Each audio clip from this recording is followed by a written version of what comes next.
To you. Good morning, Danny. I am depressed and I'm becoming increasingly frightened. I have children and grandchildren, and Kevin Mears has just spelled out what I think is happening. There seems to be a belief that this deal between the UK government and the EU is just going to be rammed down unionist people's throats. I have a bit of bad news for you all. It isn't. This protocol has to go. It's as simple and straightforward as that. It's about basic democracy. So what did that meet yesterday, or attempted meet, however you want to describe it, how do you interpret that? It's theatre. Theatre and Theatre? distraction. That's all it is. But what's the point in that? What's the benefit of that?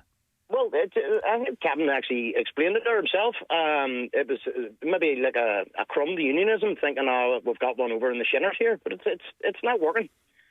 The DUP were given a clear choice at the last election. They have to try and sort this politically before it's taken out of their hands and sorted by the people. Now, on the ground, Vinny, I'm hearing really frightening things here. Like what? I'm not going to go into it. But let me tell you, the peace process is living in its last few weeks if this protocol isn't gone. That's what I'm worried about. Are you referring to violence? Yeah. Absolutely. You sound concerned, Gary. I am concerned.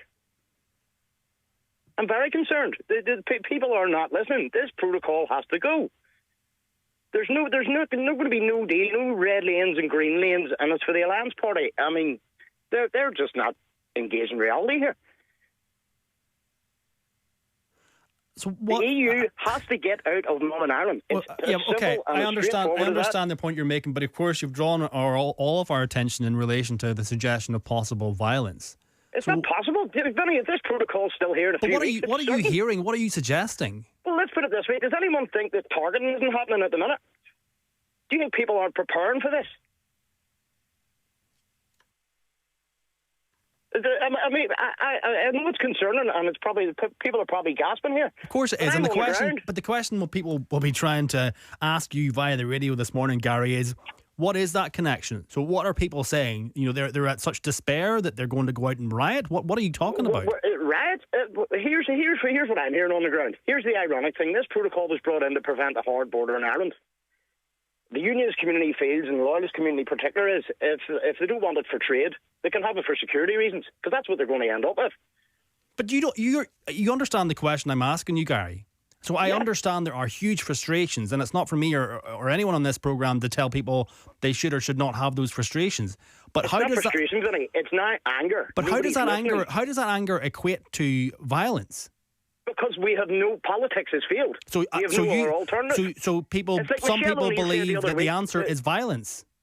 Well, what other answer is there? But if you're not being listened to, what other answer is there? If your politicians are failing you, your own government are betraying you. But violence surely is never the answer, Gary. Violence is never the answer. And how does that benefit the people? But Michelle O'Neill said the same thing in Mary Lou McDonald. There was no other alternative. Will you give me a better alternative in the history of this whole place? Yeah, and I understand. And you're talking about the Troubles now, but I'm not talking about the Troubles. I'm talking about right now. We are having foreign rule imposed on us after a vote that we won. Answer me this, Gary. What does violence actually achieve? Apart from frustrating, upsetting, this is the people that live here.